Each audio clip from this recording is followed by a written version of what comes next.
welcome back to the 410. As promised, brick by brick by brick, another big brick in the building. Dr. Kevin Parsons. Yep, I stole him from his busy schedule to get down here. Thank you, Dr. Parsons, for showing up here to the 410 Show Yes, studios, sir. brother. I appreciate Good to see you, man. Yes, sir. This gentleman right here, we have a long list of accolades we could throw at him, but I'm just going to be short. I'm going to let him talk about it a little bit here in just a minute. We're talking about a Morgan State graduate, a Cardinal Gibbons graduate. Of course, that Baltimore Catholic League is always circling somewhere around the 410 Show studios, right? He's went on to become a master educator, principal for over 20 years. My goodness, we can go on and on and on, but I know he has plenty of things to do, so I'm not going to hold him up. Once again, congratulations for showing up to the show. Thank you for inviting me. Once again, man, I love it. Yes, sir. So please tell the people, Dr. Parsons, because I know they have so many questions. They're probably like, Adrian, what in the world are you doing with this gentleman on your show, right? He didn't play in the NBA or anything like that, so, what's going on there? So please tell him. Of course, you grew up in the city playing basketball and stuff like that. Mm-hmm. Talk about how things started for you. Yeah, well, it's interesting because we had a conversation previously, and it's a great point. There are a lot of guys that played in Baltimore that have had great careers, or what we call street ball careers, or rec careers, or even high school careers, but never really got to the next level. Or they had good college careers, and they never got to the next level. There's a plethora of guys out of Baltimore that have done that. For example, you got guys like Terry Hosley, for example, who's a very good player. We call him World. He never really gotten to the next level that he should have gotten to. There's a lot of guys that matriculated through the ranks of the rec centers, and also some at the collegiate level. I played. And then I don't mean to cut you off, but I just want to, because these were all guys that were kind of like playing when you were playing, correct? Yep, some of them were playing when I was playing. So start me off. Where were you playing at? So That's a good question. Where did you even meet these guys? All right. When you were playing? So my start started with John Murdoch. Project Survival. Initially, it started with a guy by the name of Calvin Scruggs Funeral Home, because that was the team I played for out of East Baltimore, which was the Project Survival team. But more specifically, I came out of Madison Square with Mr. William Wells, a guy named Psyche Blue, another guy by the name of Henry Sarge Powell, and Mr. Andrew Boston. Those two gentlemen had a program called the Buccaneers. And the Buccaneers was a powerhouse program similar to a Riverside Church in New York, or a Gauchos program in New York that most people probably know about if they follow basketball, or Brooklyn, USA in New York. So they had a powerhouse program. Our rival team was Lafayette Projects. Good old Lafayette Projects. And their name was the Rockers. We were called the Buccaneers. And the Madison Square Buccaneers. And literally in the Dome, and this is no hyperbolic speech, but literally in the Dome, when we played, you could hardly get into the Dome. It was crowded. Every concrete seat was taken. People were on the fence.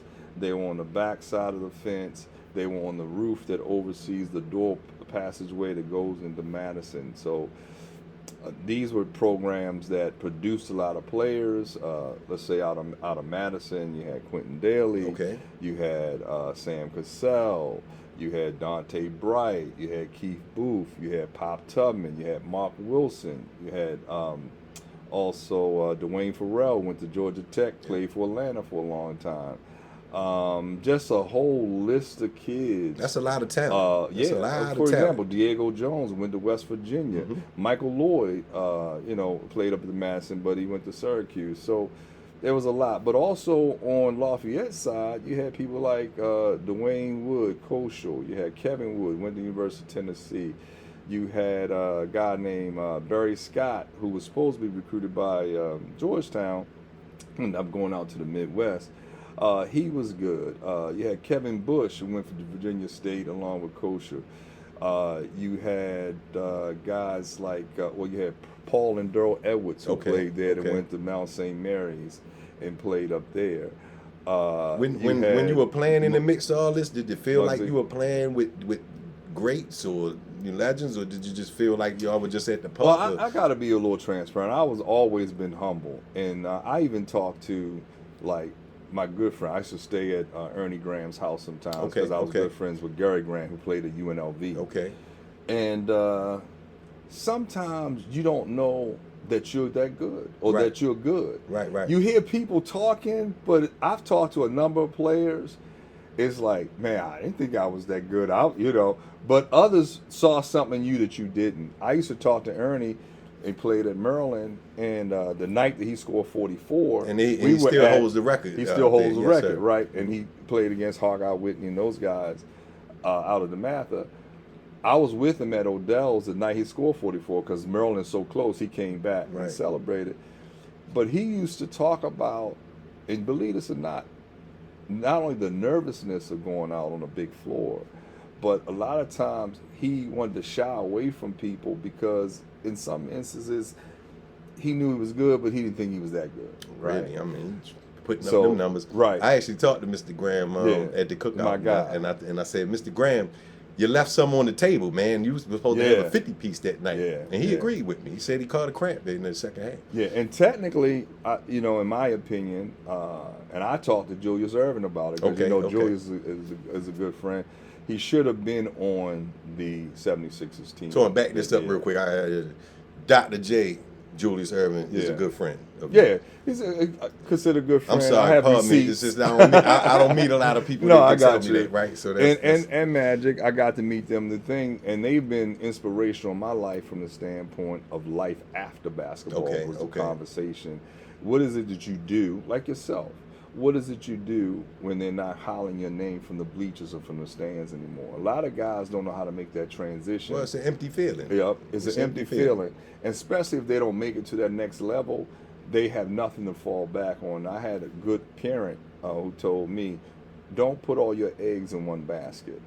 And she said, and my father said, you may not make it to the next level, but what are you going to do? And I started learning from other guys in terms of what their failures. I started looking at what their failures were. Okay. If they were doing drugs to cope, and I saw what it was doing, I didn't want to do that.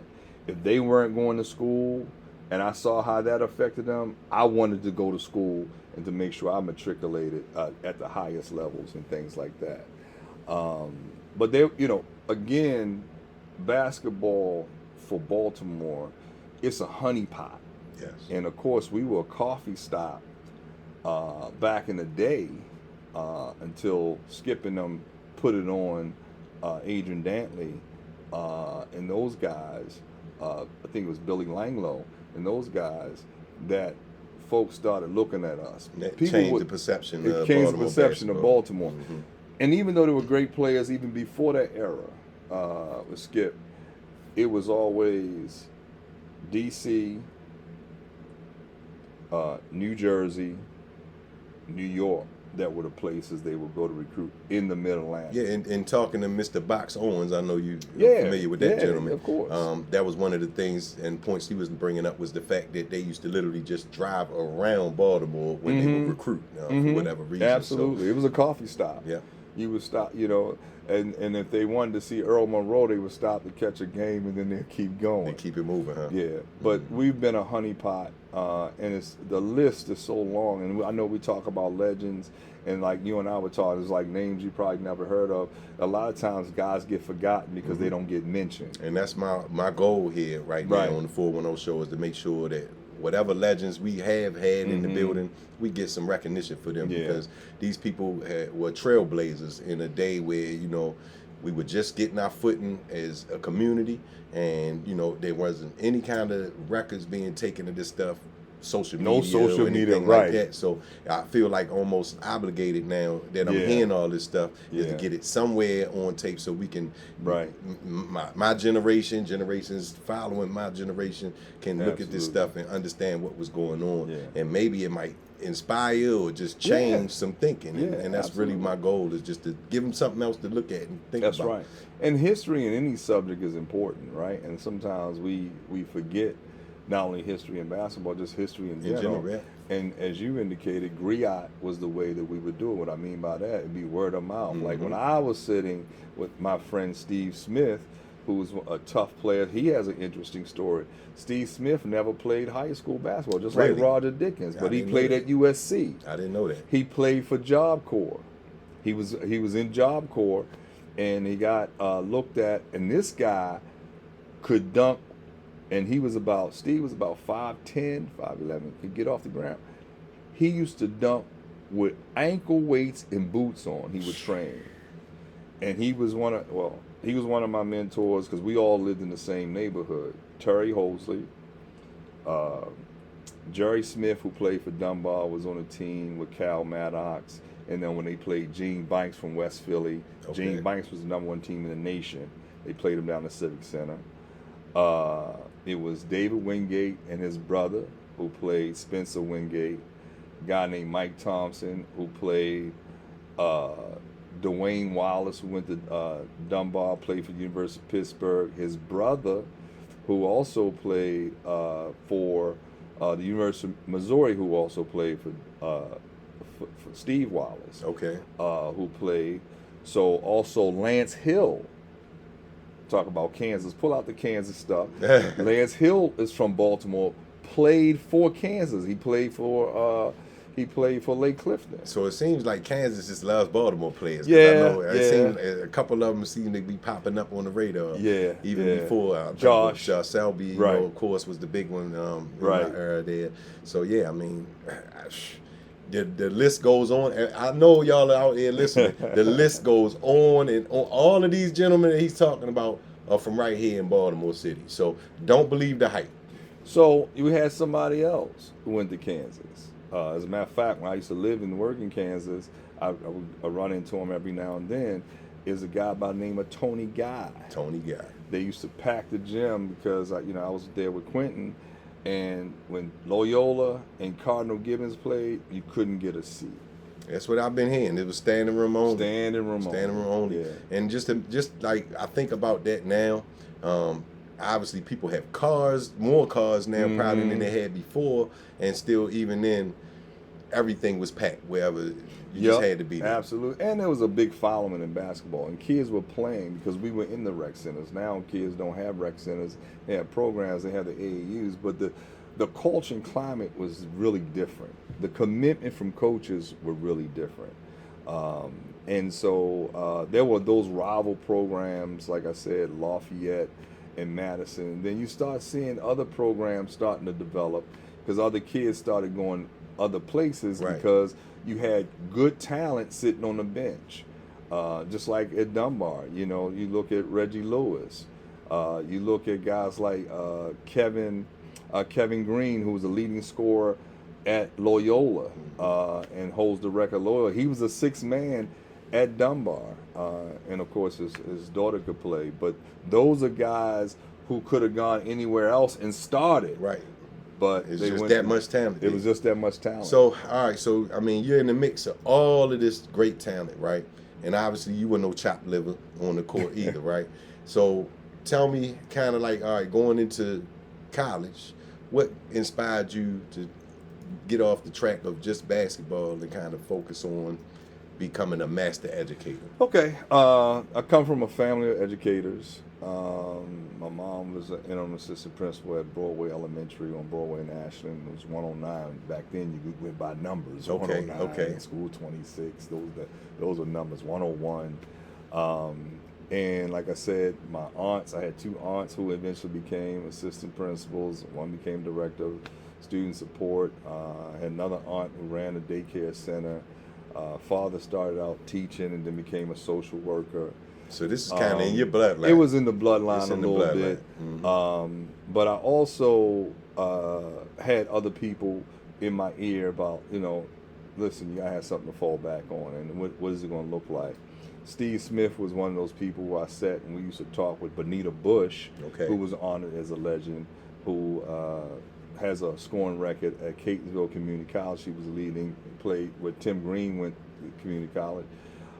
We used to sit out and talk at night, Terry Hosley, Steve, and so I used to always talk about, well, I want to make sure my credentials are in order. That was my thing, because a lot of guys would, and you know this, Brother Pope, a lot of guys would go to college, but they wouldn't finish. No.